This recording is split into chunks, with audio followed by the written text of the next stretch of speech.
नमस्कार मंडळी, आरतीच रेसिपी मराठीमध्ये तुम्हा सर्वांचे खूप खूप मनापासून स्वागत। आज आपण अगदी साध्या सोप्या पद्धतीने घरात उपलब्ध असलेल्या साहित्यात आणि मसाल्यांमध्ये perfect hotel restaurant style veg kofta curry बनवणार आहोत। कोफ्ते अतिशय मऊ नरम मुलायम होतात, ग्रेव्ही सुद्धा अगदी स्मूथ सिल्की वेल्वेटी सॉफ्ट होते आणि अगदी फ्लेवरफुल ग्रेव्ही तयार होते। परफेक्ट रेस्टॉरंट स्टाईल सुटसुटीत साधी सोपी रेसिपी आहे, शेवटपर्यंत नक्की बघा। सर्वप्रथम वेज कोफ्ता करी दोन पार्टमध्ये केली जाते, एक तर तिची ग्रेव्ही बनवली जाते आणि दुसरे म्हणजे कोफ्ते। सर्वप्रथम आपण ग्रेव्हीची तयारी करूया। एक मोठा चमचा तेल गरम केलंय, त्यामध्ये 1 इंच दालचिनी, 3 हिरव्या वेलची, लहान आकाराची 2 ते 3 तमालपत्र आणि पाव टीस्पून जिरे घालायचे आहे। सोबतच 8-10 काजू घालायचे आहे यामध्ये आणि 7-8 लसूण पाकळ्या, 1 इंच आलं साल काढून तुकडे करून घेतलेले आहे ते घालायचे। काजू हलकेसे बदामी रंग किंवा सोनेरी होईपर्यंत हे सर्व साहित्य आपल्याला परतून घ्यायचं आहे। तर सर्व साहित्य छान परतल्यानंतर 3 मध्यम आकाराचे कांदे रफली चिरून घेतलेले आहेत ते कांदे घालायचे। कांदे एकसारखे एकजीव करून घ्यायचे आणि मंद आचेवरती फक्त कांदा थोडासा नरम होईल आणि रंग हलकासा गुलाबी होईल इतका आपल्याला परतून घ्यायचा आहे। कांदा खूप जास्त लाल होऊ द्यायचा नाही किंवा मग ब्राऊन होऊ द्यायचा नाही, फक्त हलकासा नरम होईल इतकाच आपल्याला कांदा शिजवायचा आहे। जर कांदा खूप जास्त लाल झाला किंवा मग ब्राऊन झाला तर आपल्या ग्रेव्हीचा रंग बदलू शकतो। आपल्याला मस्त अशी hotel style rich orangish red कलरची ग्रेव्ही बनवायची आहे, म्हणून कांदा लालसर होऊ द्यायचा नाही। तर इथे एक 4-5 मिनिटं कांदा मंद आचेवर छान परतला, हलकासा नरम झालेला आहे। यामध्ये 2 मोठ्या आकाराचे बारीक चिरलेले टोमॅटो आणि थोडंसं मीठ घालायचं। टोमॅटो जर लहान आकाराचे असेल तर 3 टोमॅटो घेतले तरीही चालेल। टोमॅटो छान असे लाल बुंद पिकलेले घ्यायचे, म्हणजे ग्रेव्हीचा रंग आणि चव दोन्हीही छान येते। सर्व जिन्नस एकजीव केल्यावर अगदी चमचाभर पाणी यामध्ये घालायचं, म्हणजे तळाला हे लागणार नाही किंवा करपणार नाही। झाकण ठेवून टोमॅटो शिजेपर्यंत मंद आचेवर हे कांदा टोमॅटो शिजवून घ्यायचे। तर झाकण ठेवून एक 6 ते 7 मिनिटं शिजवून घेतल्यानंतर टोमॅटो अगदी छान नरम शिजला जातो। आता गॅस बंद करून हे कांदा टोमॅटोचं मिश्रण आपण संपूर्ण गार होऊ देऊया, तोपर्यंत आपण वेज कोफ्ता करीचे कोफ्ता बनवूया। तर कोफ्ते बनवण्यासाठी इथे 3 मध्यम आकाराचे बटाटे उकडून गार करून साल काढून घेतलेले आहे। त्यासोबत अजून काही पदार्थ घेतले, ते म्हणजे 100 ग्रॅम पनीर आपण घेतलेला आहे। त्यानंतर अगदी लहान फ्लावरचा तुकडा, सोबतच अगदी लहान पानकोबी आणि 2 ते 3 इंच इतकं आपण गाजर घेतलेला आहे साल काढून। भाज्या जास्त प्रमाणात घ्यायच्या नाही, पनीर 100 ग्रॅम घ्यायचं, पण भाज्या किसून किंवा अगदी बारीक चिरून घेतल्या तर फक्त अर्धी वाटी व्हायला हव्या इतक्याच घ्यायच्या, खूप जास्त भाज्या घालायच्या नाही। तर या पद्धतीने भाज्या स्वच्छ धुतल्यानंतर अगदी कोरड्या झाल्यानंतर वापरायच्या, भाज्यांमध्ये पाणी वगैरे राहायला नको। आता बटाटे आपण जे उकळून गार करून घेतलेले आहे ते बटाटे आता आपल्याला किसून घ्यायचे आहे। बटाटा संपूर्ण गार झाल्यानंतरच कोफ्ता करी बनवताना किंवा कोफ्ते बनवताना त्याला वापरायचा। बटाटा देखील उकडून घेताना काळजी घ्यायची की त्यामध्ये जास्त पाणी भरायला नको। शक्य असेल तर बटाटा वाफेवर शिजवून घेतला तर जास्त छान, किंवा मग शिट्ट्या करून घेतल्या तर लवकर पाण्यातनं काढून घ्यायचा शिजल्यानंतर। बटाटा छान किसून झाला, 3ही बटाटे किसून घेतले। आता घेतलेलं 100 ग्रॅम पनीर देखील आपल्याला किसून घ्यायचं आहे। पनीरही स्वच्छ धुतल्यानंतर कापडाने अगदी कोरडं करायचं, त्यानंतरच वापरायचं आहे। तर इथे आपले बटाटे आणि पनीर छान किसून झालं। आता घेतलेल्या भाज्या देखील आपण किसून घेणार आहोत। तर फ्लावरचा तुकडा बघू शकतात अगदी लहान आहे, त्याचेही फक्त पुढची फुलं जी आहेत तितकीच आपल्याला किसून घ्यायची आहे, देठाचा भाग किसायचा नाही। सोबतच तसेच आपल्याला गाजर सुद्धा आपण साल काढून घेतले, त्यालाही किसून घ्यायचं आहे। तर आता मार्केटमध्ये छान असं लाल गाजर सुद्धा मिळतं, ते वापरलं तरीही चालेल, फक्त आतला मग पिवळा भाग वापरायचा नाही, गाजर साईडनेच किसून घ्यायचं। तसेच आपण पानकोबी सुद्धा किसून घेणार आहोत। तर हे फ्लावर, गाजर आणि पानकोबी किसायचं नसेल तर तुम्ही चॉपर असेल तर चॉपरमध्ये अगदी बारीक चिरून घेतलं तरीही चालेल। फक्त काळजी इतकी घ्यायची की भाज्यांमध्ये जास्त पाणी राहायला नको। जर जास्त मॉइश्चर असलं तर बाइंडिंगसाठी जास्त कॉर्नफ्लोअर घालावं लागेल, यासाठी सांगते।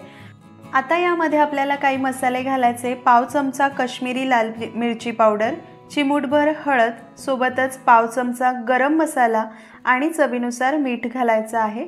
सर्व साहित्य हाताने छान असं एकजीव करून घ्यायचं आहे। तत्पूर्वी इथे आपण कॉर्नफ्लोअर घेतलेला आहे।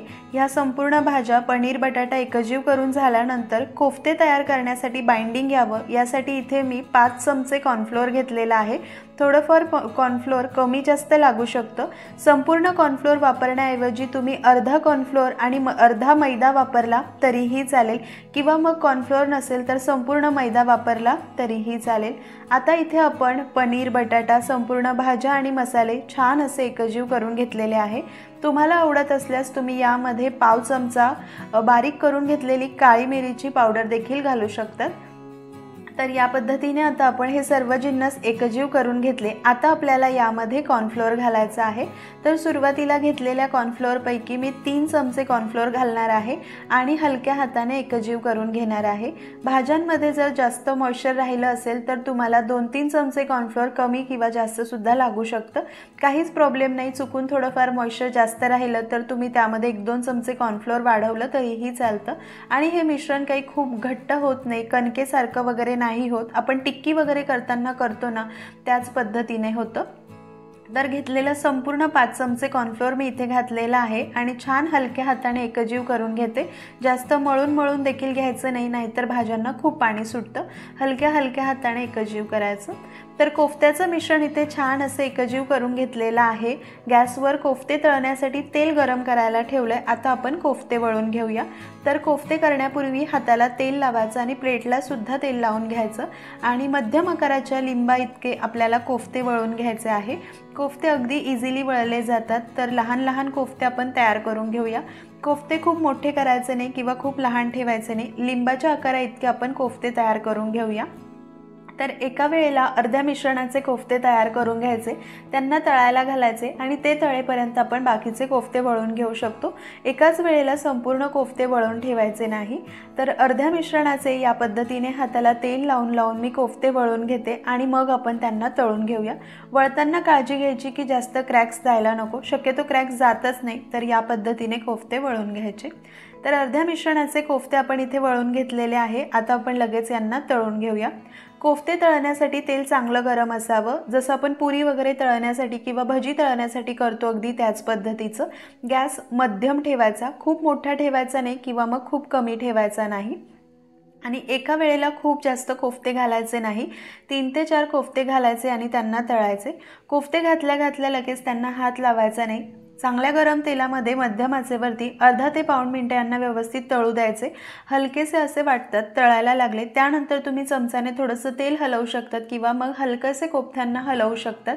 कोफ्त्यांना खूप भरभर हलवायचं नाही, नाहीतर ते फुटू शकतात।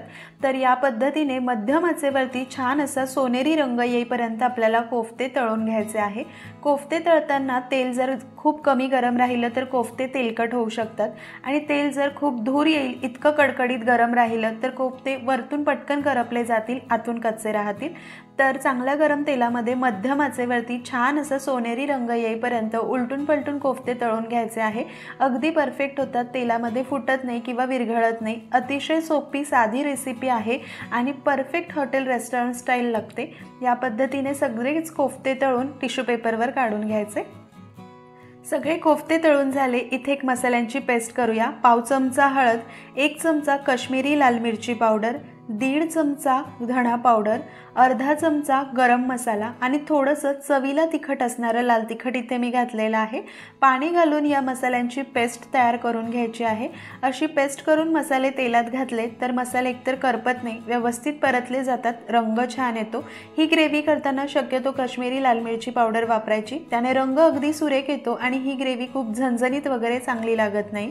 तर तुम्ही तुमच्या अंदाजाने लाल तिखट वगैरे घालू शकतात। सुरुवातीला परतून घेतलेलं ग्रेव्हीचं साहित्यही गार झाले, त्यातून तमालपत्र आणि दालचिनी काढून घ्यायची।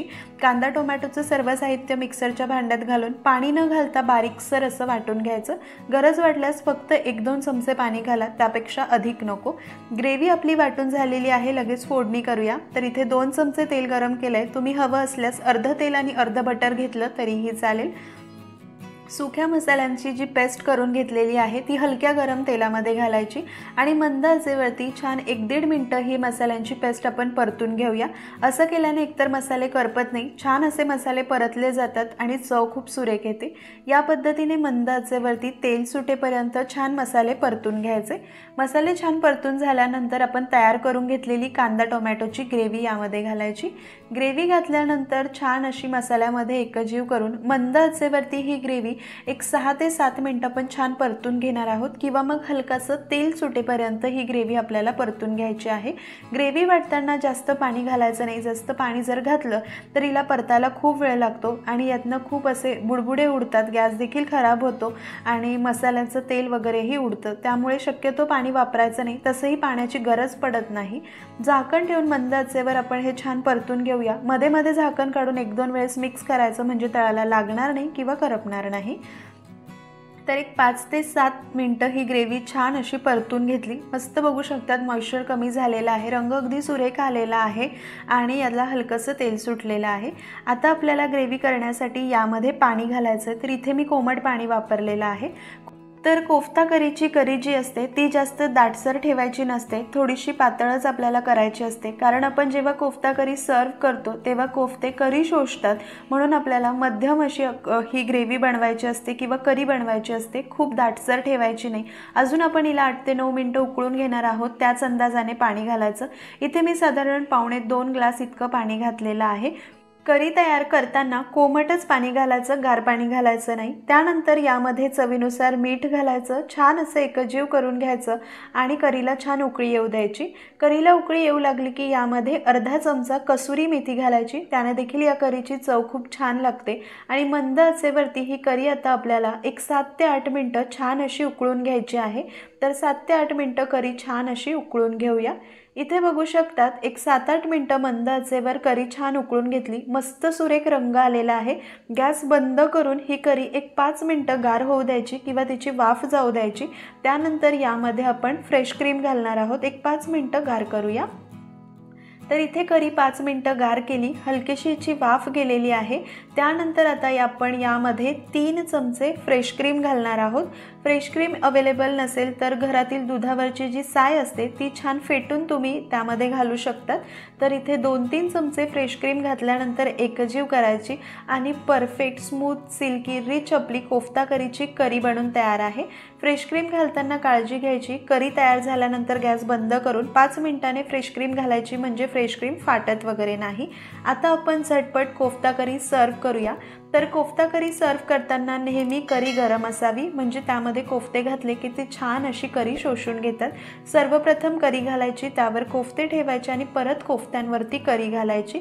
एक सर्विंगसाठी एका व्यक्तीसाठी एका वेळेला 3 ते 4 कोफ्ते परफेक्ट प्रमाण आहे, पुरेसे होतात। प्लेटमध्ये करी घालायची, 3-4 कोफ्ते घालायचे, वरतून करी घालायची आणि गार्निशिंगसाठी तुम्ही थोडीशी फ्रेश क्रीम घालू शकतात। आणि या पद्धतीने साध्या सोप्या पद्धतीने आपली restaurant style perfect veg kofta curry बनून तयार होते। चवीला अप्रतिम लागते। एकदा घरी बनवली की बाहेर जाऊन ही महागडी किंवा मग खूप दिवसांची करी बनवून ठेवलेली कोफ्ता करी खाण्याची अजिबात गरज नाही। परफेक्ट स्मूथ सिल्की मुलायम कोफ्ता करी घरीच तयार होते। गरमागरम पराठे किंवा मग तंदुरी रोटीसोबत, जिरा राईससोबत सर्व करू शकतात। अप्रतिम कॉम्बिनेशन आहे, एकदा नक्की ट्राय करा। रेसिपी आवडली असेल तर लाईक करा, शेअर करा। अशाच रेसिपी बघण्यासाठी चॅनलला नक्की सबस्क्राईब करून घ्या।